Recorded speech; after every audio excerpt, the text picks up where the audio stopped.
में बीते 24 घंटे में कोरोना के 28 नए मामले सामने आए हैं। इस दौरान कोरोना से एक व्यक्ति की मौत हुई है। स्वास्थ्य विभाग ने आंकड़ों के अनुसार बिहार में 98 सक्रिय मामले हैं, जिसमें से 60 पटना में। इन 60 मरीजों में से 20 मरीज हाल ही में विदेशों से लौटे हैं। इन्हीं मुद्दों पर हमारी संवाददाता माधुरी ने वायरोलॉजिस्ट डॉक्टर प्रभात रंजन से बातचीत की। कोरोना के नए वेरिएंट ओमिक्रॉन ने देश में एक बार फिर से चिंता बढ़ा दी है। देश में हर रोज़ ही इसके नए केसेस में बढ़ोतरी हो रही है, जिसको देखते हुए कई राज्यों में नाइट कर्फ्यू घोषित कर दिए गए हैं। साथ ही बिहार में इसका क्या असर पड़ेगा, इस पे बातचीत करने के लिए हमारे साथ वायरोलॉजिस्ट डॉक्टर प्रभात रंजन हैं। सर, इस जो नया वेरिएंट ओमिक्रॉन आया है, ये कितना खतरनाक है और इसका बिहार पे कितना असर पड़ेगा? देखिए, ये जो पहले इनिशियल रिपोर्ट्स आए थे साउथ अफ्रीका से कि ये कम खतरनाक है या इस तरह की जो बातें आई, वो अब धीरे धीरे लोगों को समझ में आ रही है, साइंटिस्टों को और मेडिकल से कंसर्न जो लोग वर्ल्ड वाइड लोग हैं, हम लोग हैं, कि वो इतनी ईजिली इसको नहीं लेना चाहिए। ये खतरनाक है, इसमें कोई डाउट नहीं है। कितना खतरनाक होगा, ज़्यादा सेकेंड वेव जैसा आया था डेल्टा वो वैसा होगा या फर्स्ट वेव जैसा, ये टाइम के साथ बताएगा। लेकिन इसके इम्पैक्ट फैक्टर बहुत ज़्यादा हैं और कई कंट्रीज में, जैसे साउथ अफ्रीका में अब फोर्थ वेव इसी ओमिक्रॉन का फिर से आने लगा है। वहाँ पेशेंट्स के नंबर बढ़ गए हैं, हॉस्पिटलाइजेशन बढ़ गए हैं।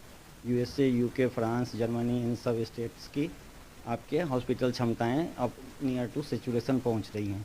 तो आप इसको हल्के में यदि लेते हैं तो ये एक बहुत ही गंभीर मामला हो सकता है, क्योंकि तब आपकी प्रिपरेशन और अच्छी नहीं होगी तो आप और ज़्यादा मुसीबत में पड़ेंगे। बिहार में ये काफ़ी असर करेगा।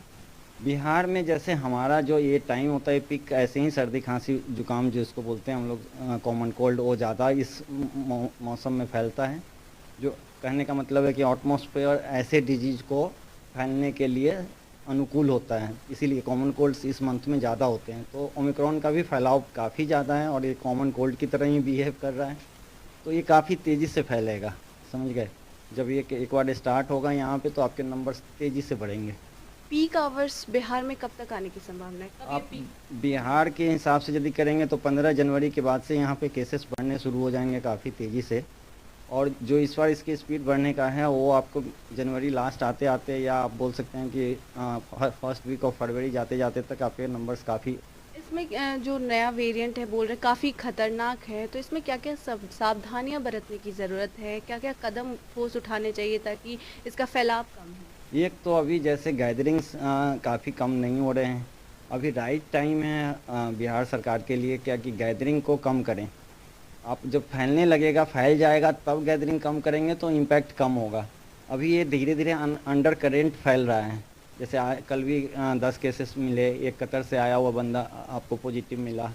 तो इस तरह के केसेस सोसाइटी में स्प्रेड करते रहते हैं। और भी केसेस आए हैं जो कि आपको पता नहीं चले, बगल के स्टेट से बाई रोड लोग आ जाते हैं, तो ऐसे लोगों को आप ट्रेस नहीं कर पाते हैं, तो वो केसेस फैला रहे हैं और लोग सिम्टोमेटिक होकर आ रहे हैं दिखाने के लिए। काफ़ी पेशेंट्स एक्यूट कॉमन कोल्ड लेके लोग पेशेंट्स आजकल फिर मेरे पास बढ़ने लगे हैं पेशेंट्स।